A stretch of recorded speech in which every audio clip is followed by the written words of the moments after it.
বাজারের সব জিনিসের দাম একত্রে বেড়ে যাবে, আবার সব জিনিসের দাম একসঙ্গে কমে যাবে এমনটি মনে করেন না অর্থ উপদেষ্টা সালেউদ্দিন আহমেদ। সকালে কাস্টমস দিবস উপলক্ষে জাতীয় রাজস্ব বোর্ড এনবিআর আয়োজিত অনুষ্ঠানে একথা বলেন তিনি। আইন ও পদ্ধতির বাস্তবায়নই এখন বড় চ্যালেঞ্জ জানিয়ে অর্থ উপদেষ্টা ডক্টর সালেউদ্দিন আহমেদ আরও বলেন, নিত্যপণ্যের চড়া দামে মানুষের কষ্ট হচ্ছে, কিন্তু সিস্টেম কাজ করছে না বলেই এই সমস্যা বড় হচ্ছে। কর্মক্ষেত্রে বিশেষ অবদানের স্বীকৃতি হিসেবে জাতীয় রাজস্ব বোর্ডের 16 জন কর্মকর্তাকে সার্টিফিকেট অফ মেরিট সম্মাননা দেওয়া হয়।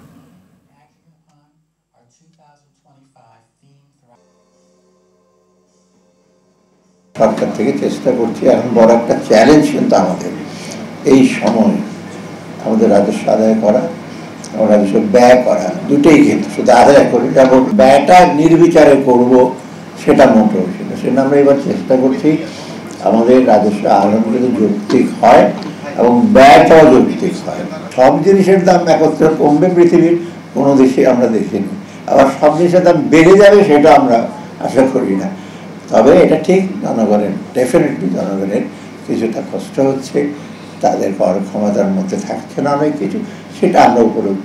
তার মানে ইচ্ছাকৃতভাবে তো করছে না, যে কীভাবে অনেক রকম কনস্ট্রেন্ট আছে, আমরা চেষ্টা করছি